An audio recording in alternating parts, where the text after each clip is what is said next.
Selamat pagi semuanya. Ya, terima kasih.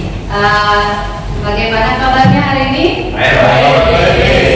Baik ya? Puji Tuhan ya, kita sehat semua dalam lindungan Tuhan. Tapi sebelum kita lanjut ke pembelajaran kita terlebih dahulu bersatu dulu di dalam doa ya. Nah, jadi Miss minta kesediaan salah satu dari siswa Miss untuk memimpin doa pembuka untuk mengawali pembelajaran kita di pagi hari ini. Oke, kira-kira siapa yang memimpin doa kita pagi ini? Areta ya? Oke, Areta silakan berdiri, silakan memimpin doa kita.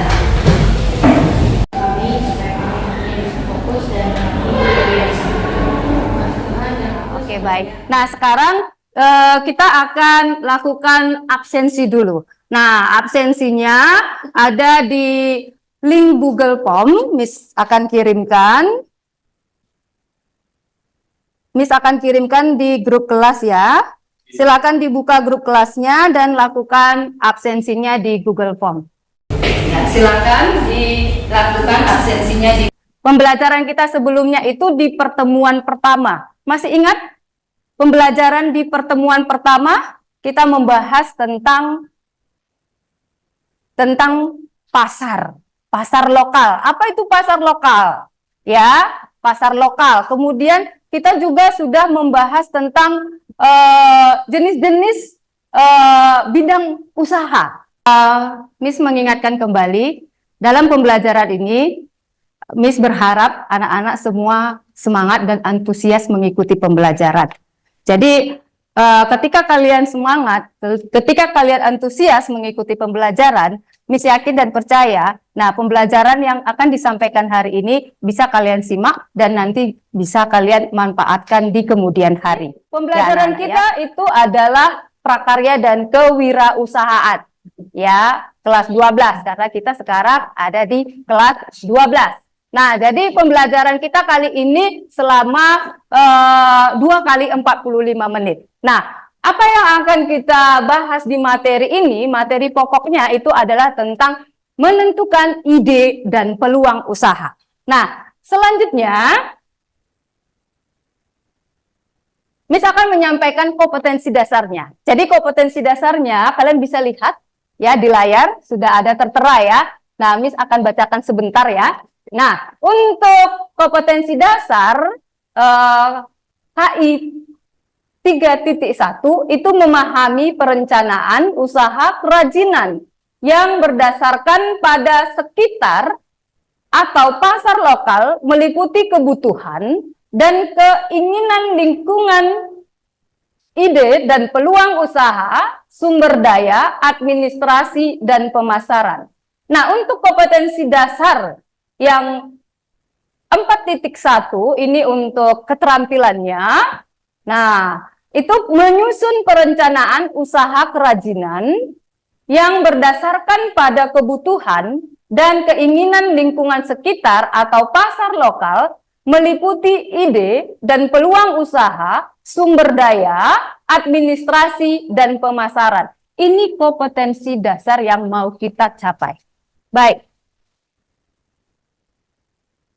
Nah, kemudian ini ada indikatornya.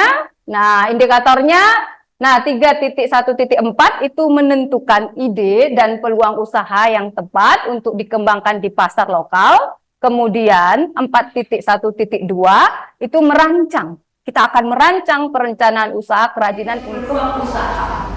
Menentukan ide dan peluang usaha yang tepat untuk dikembangkan di pasar lokal. Lalu, tujuan yang berikutnya itu peserta didik merancang perencanaan usaha pasar lokal. Ini tujuan pembelajaran kita. Baik,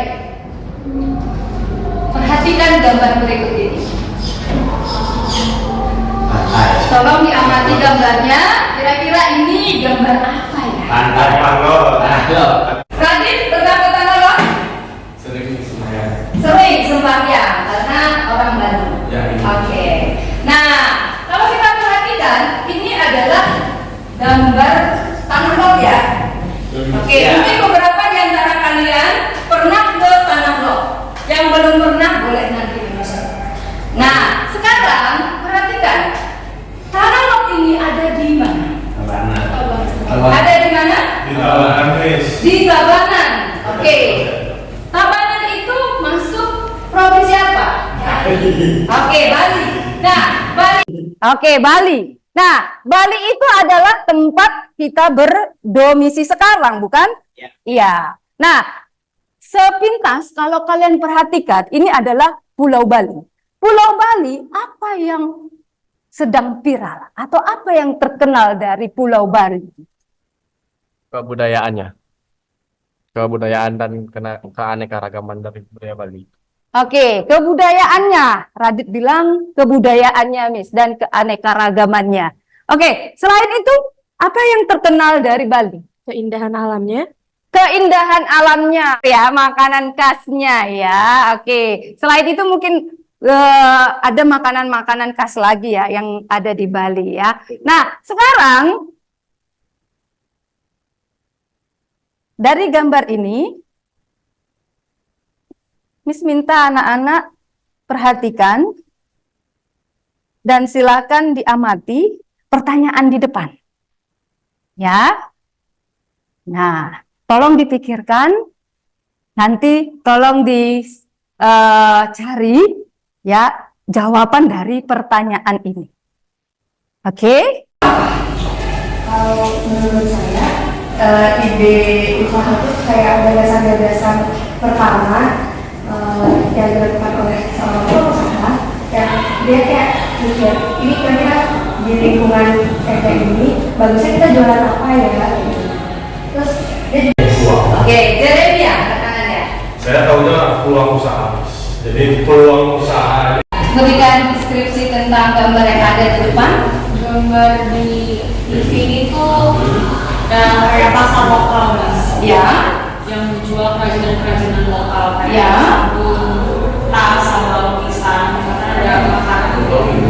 Oke, terima kasih ya, Rania. Nah, tugasnya adalah kita diminta untuk mencari ide dan peluang usaha yang potensial yang ada di pasar lokal.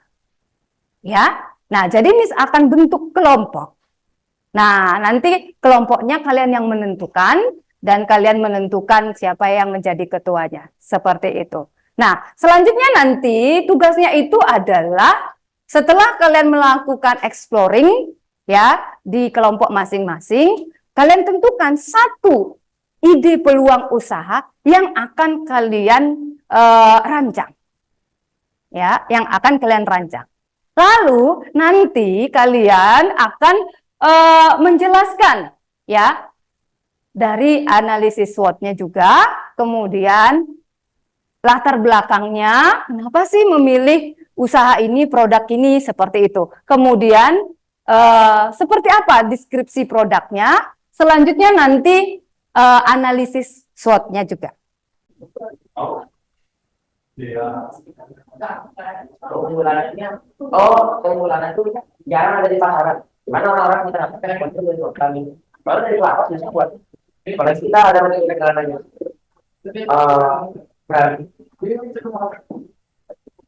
Keunggulannya itu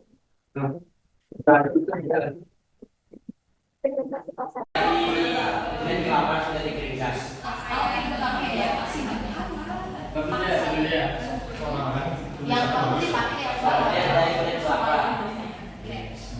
silakan diskusinya di silakan ya.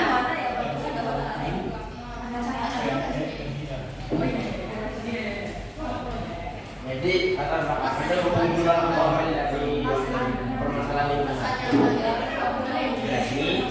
Jadi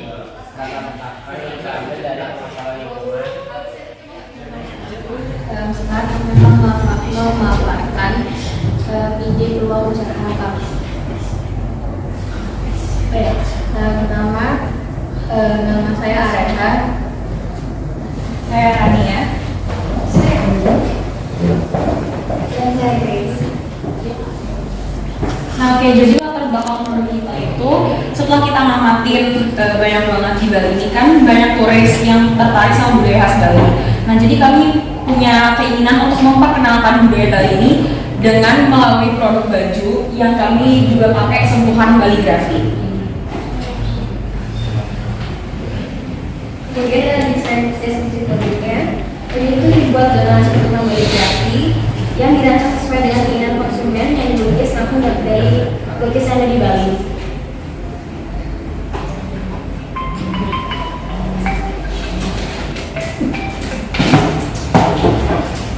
Dari analisis SWOT-nya, untuk trennya banyak produk itu banyak digemari oleh para wisatawan dan memiliki jangka pasar yang cukup luas.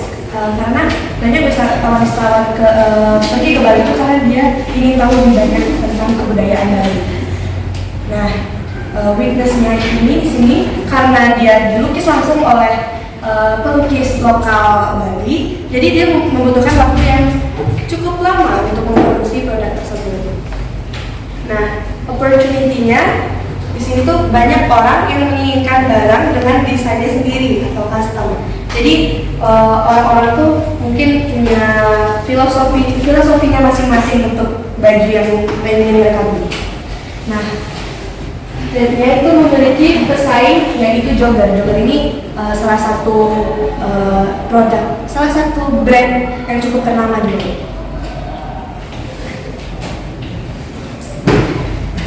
Mungkin dari kelompok kami, terima kasih.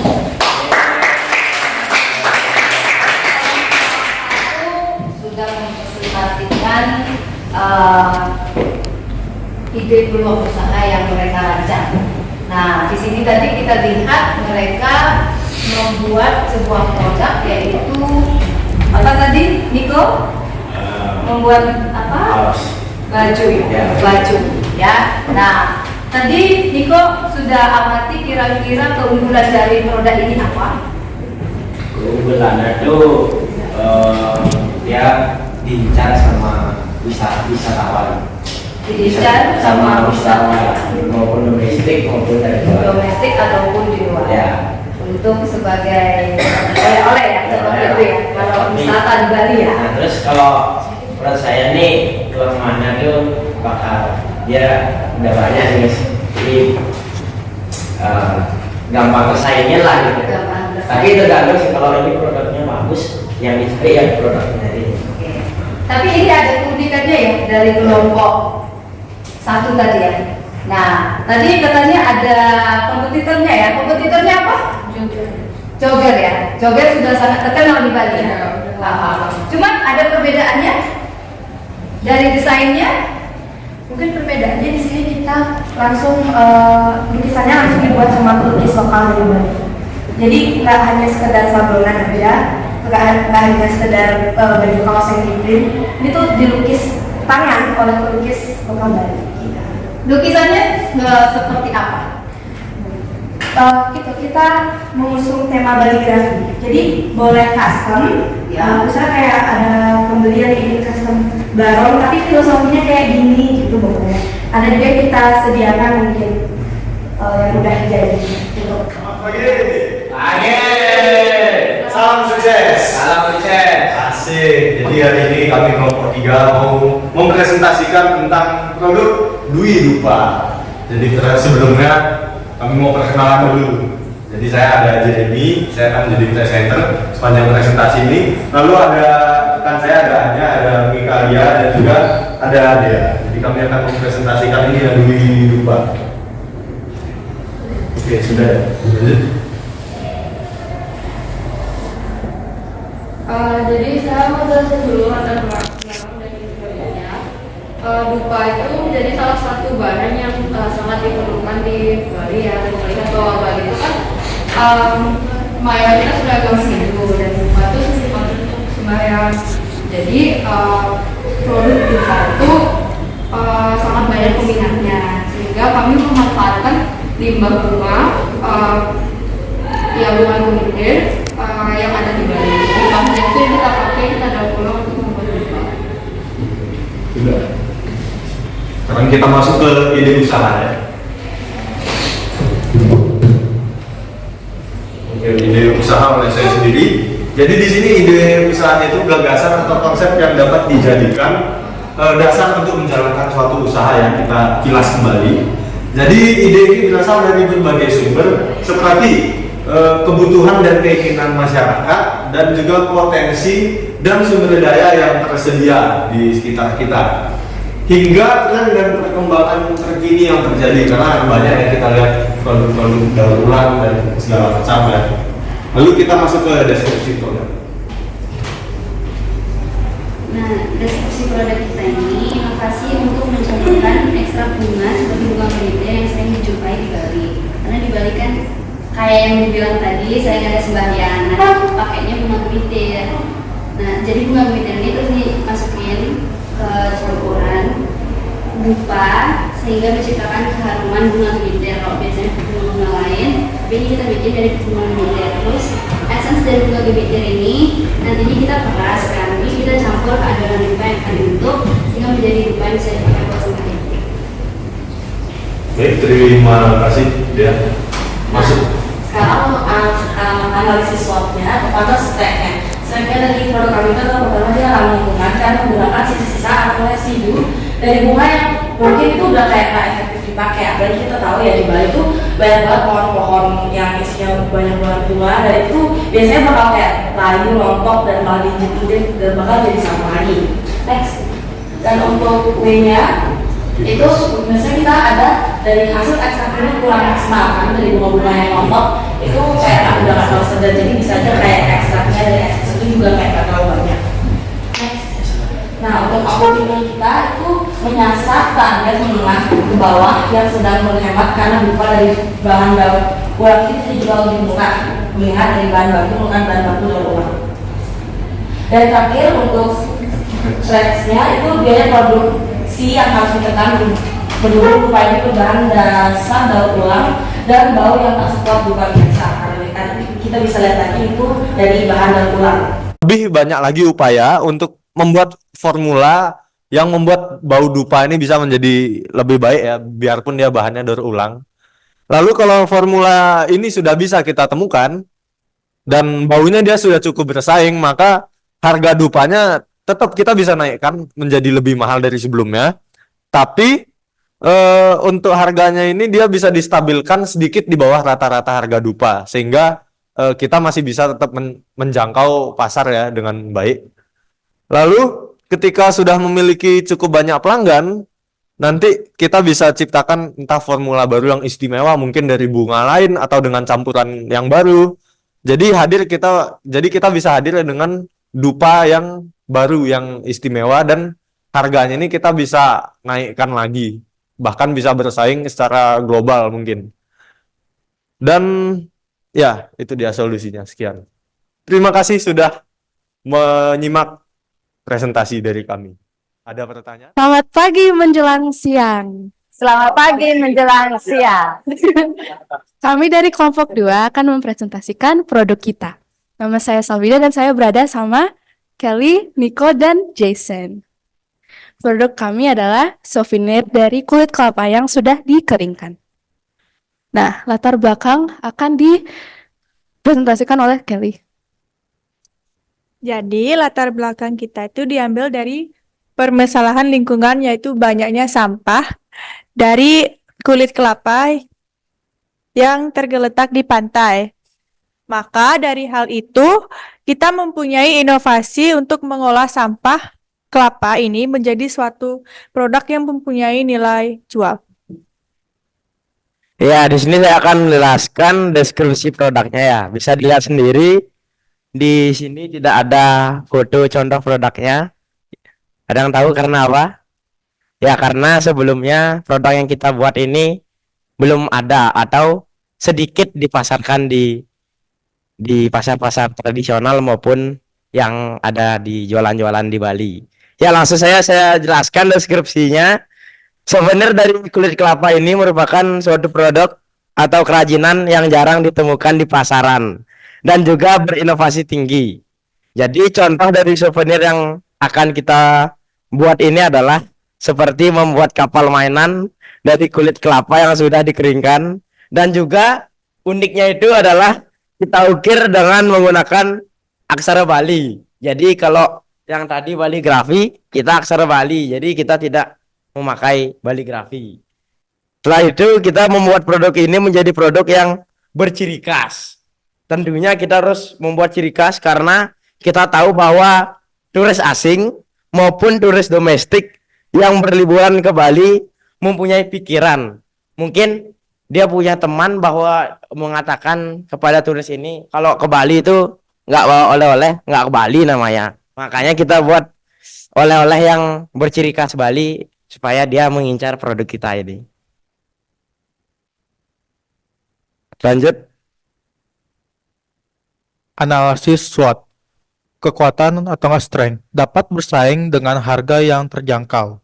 Kelemahan atau weakness, kurangnya kulit kelapa yang sudah kering. Peluang opportunity, produk kita bisa dibeli banyak turis karena mempunyai ciri khas yang kental dari Bali. Terakhir, ancaman atau threat. Banyak timbulnya pesaing karena orang-orang mengetahui bahwa dengan modal yang sedikit bisa membuat produk yang memiliki nilai jual yang tinggi.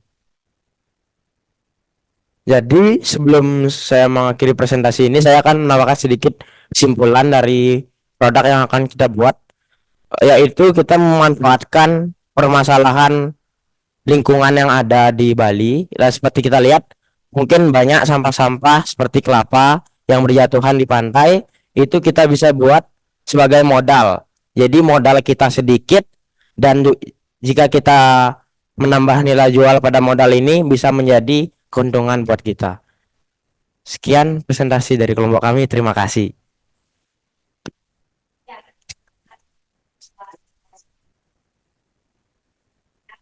Oke, tadi kita sudah menyimak dan mendengarkan misalkan produk yang akan mereka kembangkan. Nah, lalu dari objek dari teman-teman semuanya ada masukan nggak buat kelompok dua? Oke, Jeremy, silakan Jeremy. Jadi di sini Ya, silakan aja. jadi saya menemukan beberapa poin yang agak janggal di sini ya. Pertama, kenapa saya harus membeli produk yang terbuat dari kulit kelapa? Itu pertama ya, karena di Bali ini misalnya kita jalan-jalan ke Keranjang atau ke Krishna, kita bisa ketemu banyak hal yang lebih unik lah, entah mungkin itu alat musik segala macam yang harga atau baju-baju lah yang harganya lebih murah, terus lebih cocok sama kita, terus juga bahannya lebih awet. Jadi kenapa saya harus beli yang bahannya kulit kelapa gitu? Padahal banyak yang terbuat dari kayu segala macam yang lebih awet, yang lebih mantap lah pokoknya. Terus kamu juga sempat bilang tadi katanya kalau di souvenir itu mau diukir aksara Bali. Nah, kulit kelapa itu kan seperti yang kita tahu dia agak rapuh, apalagi kalau udah masuk proses pengawetan. Nah, itu gimana cara ngukirnya? Dan terakhir, kamu itu akan bersaing dengan banyak barang-barang di pasaran nanti. Jadi kamu harus ini jadi PR besar bagaimana caranya agar karya-karya kulit kelapamu bisa bersaing di pasaran. Sekian. Silakan kelompok dua ditanggapi. Oke, terima kasih Jeremy atas tanggapan dan pertanyaan yang cukup banyak ya. Dan pertama-tama saya akan menjawab pertanyaan Jeremy yang kedua dulu ya, yaitu bagaimana sih katanya cara menambahkan aksara Bali ataupun ukiran yang ada di kelapa itu, padahal itu keras kan. Ya, jadi kita akan menambahkan, jadi kita tidak benar-benar langsung ukir di kelapanya itu karena ya emang susah kalau langsung di kelapanya. Mungkin kita bisa tambal atau menambahkan sedikit alas yang terbuat dari apapun, misalnya dari kayu seperti triplek kecil itu. Jadi kita tambahkan di kelapa itu supaya nanti ada ukiran yang maksimal lah ukirnya. Jadi kalau langsung di batok ya kan susah. Setelah itu di pertanyaan pertama nih, kenapa sih harus membeli produk kita nih? Ya, ini pertanyaan seperti di TD Live ya. Langsung saja saya jawab, yaitu kenapa kalian harus membeli produk kita? Yaitu karena yang pertama, harganya pasti terjangkau. Kenapa seperti itu? Karena kita memanfaatkan, istilahnya modal kita gratis lah. Modal kita nggak perlu biaya banyak, kecuali Apa yang dia dapatkan dari materi? Yang dia dapetin tuh, jadi kalau misalnya mau bikin usaha, kita tuh harus bikin perencanaannya tuh dengan matang. Karena pasti dalam membangun usaha tuh pasti bakalan ada banyak ancaman, apalagi kayak tren tiap tahun tuh kan pasti trennya gonta-ganti. Jadi kita tuh harus bisa puter otak tiap kali berganti tahun, tiap kali berganti musim gitu. Supaya usaha kita tuh bisa tetap lancar jaya gitu. Tetap berkembang seperti itu ya. menurut saya yang sudah kita pelajari ini mengingatkan saya bahwa semakin banyak ide atau rancangan produk yang akan kita buat, semakin banyak hasil yang kita kerjakan. Jadi seperti bagaimana kita bersaing nantinya, mungkin membuat produk bisa memproduksi gampang, tapi bagaimana ke depannya, seperti kita bisa mengatur pendapatan, kita bisa sisihkan untuk sebagai modal untuk membeli barang mentah. Jadi itu sih. Berarti kelangsungan usahanya. Ya, kelangsungan usaha harus bisa bertahan dan berkelanjutan. Kira-kira coba refleksikan. Nah, bagaimana dengan pembelajaran ini? Apa yang menurut kalian masih kurang? Atau adakah yang mungkin menjadi kelebihan yang bisa memotivasi kalian untuk lebih giat lagi belajar? Rania, bagaimana dengan pembelajaran kita hari ini? Saya sangat terbantu banget dengan belajar diskusi bisnis. Jadi lebih banyak ide. Jadi kalau saya punya ide, terus kalau dengan ada diskusi ini bisa ada masukan, bisa tahu oh, ini lebih bagus. Jadi menurut saya itu lebih bisa bikin saya berkembang. Jadi dengan adanya diskusi itu buat saya udah bagus. Oke, lebih termotivasi ya Rania. Oke, terima kasih Rania.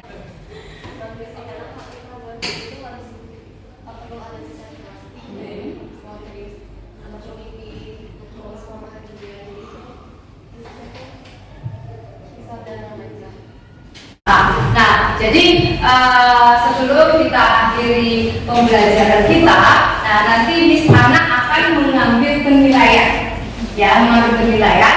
Nah, penilaiannya nanti di Google Form, ya, Miss akan kirimkan linknya. Nanti boleh dikerjakan setelah pembelajaran berakhir. Mungkin bisa dikerjakan di rumah seperti itu ya. Nah, Miss akan kirim linknya. Nanti boleh diakses ya. Silakan lihat di grup kelasnya. Nah, sudah masuk? Sudah ya. Oke. Nah, sekarang pembelajaran kita untuk pertemuan kedua tentang menentukan ide dan peluang usaha sudah selesai anak-anak. Jadi sebelum kita tutup pembelajaran kita kali ini dan kita akan bertemu di pembelajaran berikutnya. Nah, kita akan tutup dengan doa, ya. Kita tutup dengan doa. Miss minta tolong atau siapa yang bersedia? Silakan pimpin doa untuk mengakhiri pembelajaran kita.